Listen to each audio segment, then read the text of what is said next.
आज इस वीडियो में मैं आप सभी के लिए लेकर आई हूँ जीवित पुत्री का व्रत का पूजा का सरल विधि।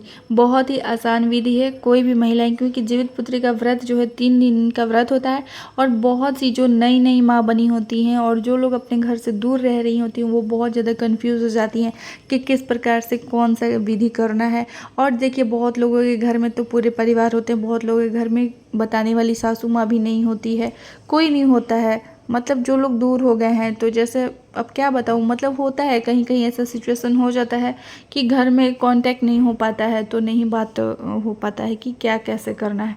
तो ऐसे में मैं बता रही हूँ कि जो भी बहनें इस प्रकार से कहीं दूर हैं और उनको अच्छे से जानकारी नहीं है कि उनके घर में किस प्रकार से किया जाता है, तो वो किस विधि से जितिया अगर चाहती हैं करना तो कर सकती हैं। मैं आपको बता रही हूँ इस वीडियो में। तो चलिए, वीडियो को स्किप मत करिएगा, वरना फिर आप सभी को पूरी अच्छे से जानकारी नहीं। इस दिन का शुरुआत होता है नहाई खाई के दिन से, जो कि साल 2024 में पड़ रहा है 24 सितंबर दिन, मंगलवार से। तो इस दिन आपको स्नान करके पूजा पाठ कर लेना है। नॉर्मली जिस तरीके से पूजा पाठ आप घर में डेली करती हैं वैसे आपको पूजा कर लेना है। पूजा करने के बाद आपको थोड़ा सा अच्छे ढंग से खाना बनाना है, साफ़ सुथरा प्याज लहसुन दूर करके बना लेना है। खाने में आपको क्या बनाना है, मड़ुआ की रोटी, आपको आटे मिल जाएंगे आपको मार्केट में, मड़ुआ का रोटी आप बना लीजिएगा। उसके बाद आप थोड़ा सा नौनी का साग, थोड़ा सा झिंगनी, थोड़ी सी अरवी, तो झींगी अरवी और नौनी का साग मिला के आप मिक्स सब्जी बना लीजिएगा थोड़ा सा।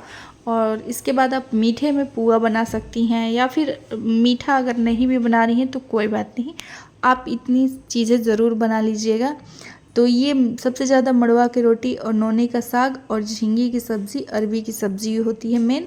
तो ये चीज़ आप बना लीजिएगा। उसके बाद आप बना सकते हैं तो मीठा भी आप बना सकती हैं। तो इस प्रकार से विधिवत तरीके से आप खाना बनाने के बाद आप सबसे पहले चील सियारन के लिए थोड़ा सा खाना निकाल दीजिएगा। अगर आपके यहाँ दिया जाता होगा तो ये विधि आप ज़रूर कर लीजिएगा, क्योंकि कहा जाता है कि उनका भी व्रत होता है, तो उन्हें भी ज़रूर इस दिन नहाई खाई का विधि करवाना चाहिए।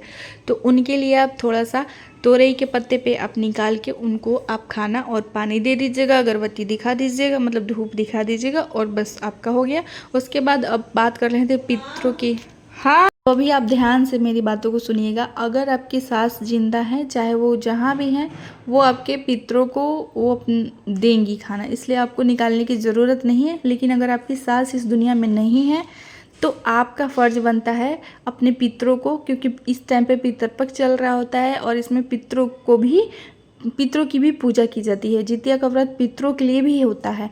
तो इसमें आप अपने पितरों के लिए, अगर सास नहीं है इस दुनिया में तो आपको ये चीज़ करना है, आप अपने पितरों के लिए भी खाना उस दिन विधिवत तरीके से निकाल के, तोरई के पत्ते पे भी निकाल सकती हैं, केले के पत्ते पे भी निकाल सकती हैं।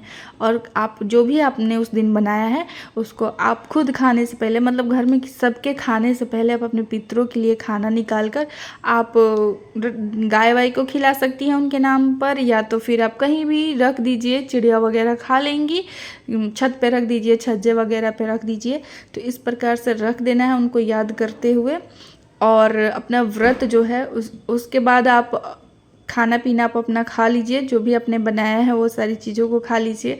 और खाने के बाद आप शाम से फल वगैरह खा सकती हैं, जूस। अगर भूख लग रही है तो दोबारा अन्न मत खाइएगा, दोबारा आपको सिर्फ जूस वगैरह कुछ यही सब मीठा वगैरह खा सकती हैं, लेकिन कोशिश करिएगा अन्न नहीं खाने का, क्योंकि उसके बाद फिर अष्टमी तिथि लग जा रही है। तो एक तरह से मानना है तो आप मान सकती हैं। तो उस दिन आप शाम में फल वगैरह या फिर जूस वगैरह का सेवन कर लीजिएगा, दूध वगैरह पी लीजिएगा, लेकिन अन्न मत खाइएगा।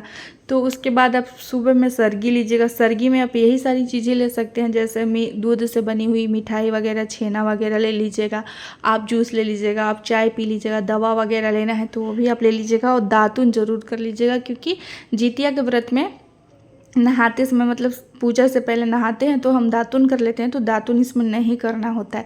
इसमें मुंह में कुला तक नहीं करना है। मुझे एक कमेंट आया था कि इसमें कुला कर सकते हैं, तो नहीं, इसमें कुला भी नहीं किया जाता है। तो आप सिर्फ सुबह में ही सरगी लेने के टाइम में ही आप ब्रश अपना करना है तो कर लीजिएगा, दातुन करना है तो वो भी कर सकती हैं। तो इस प्रकार से सरगी लेकर और इस व्रत का शुरुआत करिएगा। 25 सितंबर को ये व्रत है, दिन बुधवार पड़ रहा है उस दिन। तो उस दिन विधिवत तरीके से आपको बहुत कुछ करने की ज़रूरत नहीं है। आप सुबह में भी पूजा कर सकते हैं, शाम में भी, सूरज ढलने से पहले भी आप पूजा कर सकते हैं। पूजा करने की विधि आपको बता देती हूँ।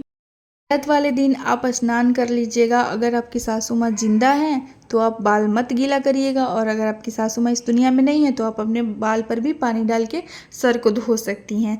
तो इस तरीके से आप देख लीजिएगा, जो भी है आप अपना जान के और नहा लीजिएगा। नहाने के बाद आपको कोई भी नया वस्त्र नहीं धारण करना है। 1-2 बार का पहना हुआ आप कपड़ा पहनिएगा। नए एकदम जैसे नया वस्त्र हम खरीद कर लाते हैं, तो नया नया वस्त्र पितरपक्ष में या फिर जितिया के व्रत में, क्योंकि ये पितरपक्ष में ही पड़ता है और इसमें हम पितरों की पूजा करते हैं, तो नए वस्त्र का धारण नहीं करना है। इसमें हम जो भी अच्छा काम नया काम करते हैं सब पितरों को समर्पित होता है, पितरों के लिए होता है, अपने लिए नहीं होता है। इसलिए इसमें आपको नया वस्त्र नहीं पहनना है। जो भी आपके पास पहले से साड़ी पड़ा हुआ है बस वो धुला होना, मतलब धोया हुआ होना चाहिए। धोया हुआ साड़ी आप पहन लीजिएगा, साफ़ सुथरा। काले रंग का मत पहनिए, बाकी कोई भी कलर आप पहन सकते हैं। साड़ी पहनने के बाद इस दिन सिंदूर भी आपको लगा लेना है। अगर पीला सिंदूर आप लगाती हैं तो ठीक है, वरना आप लाल सिंदूर में भी पूजा कर सकती हैं, कोई सी ज़रूरी नहीं है। तो इस प्रकार से सिंदूर लगा के हिंदू धर्म में पूजा किया जाता है, इसलिए इसमें सिंदूर लगा के और पूजा करना है। पूजा करने के लिए आपको मूर्ति वगैरह बनाने की जरूरत नहीं है। कहीं देखिए, बहुत ज़्यादा विधि विधान नहीं बता रही हूँ, सरल तरीका बता रही हूँ आपको। बस आपको अगर सुबह में कर रही हैं तो भी और शाम में कर रही हैं तो भी, सूर्य भगवान जहाँ भी आपके छत पे या फिर आपके बालकनी में, गार्डन में, जहाँ से भी सूर्य भगवान दिखते हैं वहाँ पे आप चले जाइएगा और 1 लोटा जल ले लीजिएगा और सूर्य भगवान को जल उसमें थोड़ा सा रोली डाल लीजिएगा। और रोली डाल के आप सूर्य भगवान को अर्घ दे के और सूर्य की पूजा कर लीजिएगा, सूर्य भगवान की। प्रसाद में आपने जो भी मीठा फल वगैरह रखा है तो वो सब आप चढ़ा दीजिएगा। और उस दिन अपना जितिया, आपके पास सोना धागा जो भी जितिया है उस पर आप थोड़ा सा पीला सिंदूर लगा के और जितिया की पूजा कर लीजिएगा। जितिया को तोरई के पत्ते पे रख देना है। तोरई का पत्ता अगर आपको नहीं मिल रहा है तो आप पान के पत्ते, केले के पत्ते का भी प्रयोग कर सकते हैं, लेकिन इसमें नेम है तोरई के पत्ते का ही, झींगी के पत्ते का। तो झींगी के पत्ते पे आप अपना जितिया रख के, जितिया पे थोड़ा सा जल का छिड़काव करके और कलावा अर्पित कर दीजिएगा। जिमुत वाहन मान के उनकी पूजा कर लीजिएगा। सिंदूर का टीका लगा लीजिएगा। सिंदूर का टीका लगा के और आप जो भी फल प्रसाद है वहाँ सूर्य देव को अर्पण कर दीजिएगा और साथ में जिमुत वाहन जी को वहाँ मान के आप पूजा करके, और जितिया की पूजा कर लेने के बाद आप उस टाइम भी जितिया उठा के पहन सकती हैं, और अगर आप चाहें तो अगले दिन भी उठा के पहन सकती हैं। तो इस प्रकार से जितिया को रख के आप पूजा करके, और जैसे ही आपकी पूजा संपन्न है। और इस दिन देखिए, कथा सुनना बहुत ही ज़रूरी होता है। कथा सुनने से बहुत ज़्यादा फल मिलता है, तो कथा ज़रूर आप सुन लीजिएगा या पढ़ लीजिएगा। कथा सुनने के बाद जैसे ही आपकी पूजा ख़त्म हो जाती है, जितिया उठा के भगवान सूर्य को प्रणाम करके भूल चूक के लिए आप दक्षिणा ज़रूर वहाँ पे चढ़ा लीजिएगा। वो दक्षिणा जो है आपका सुबह दान में चला जाएगा। तो इस प्रकार से पूजा कर लेने के बाद अपना जितिया उठा के, देखिए हमारी तरफ हम लोग अब जितिया जब उठाते हैं तो अपने बच्चे के गले में पहले डालते हैं, बाद में हम अपने गले में डालते हैं। आप लोग देख लीजिएगा कि आप लोग अपने गले में पहले डालते हैं या फिर बच्चे के गले में। तो आपको जितिया वहाँ से लेना है, अपने बच्चे के गले में डाल देना है। 2-4 मिनट 5 मिनट बच्चा पहन ले वो भी बहुत है, और अगर कुछ देर ज़्यादा पहनना चाहता है तो ठीक है, 1 घंटे रहने दीजिएगा। उसके बाद जितिया बच्चे के गले से निकाल के अपने गले में आपको धारण कर लेना है।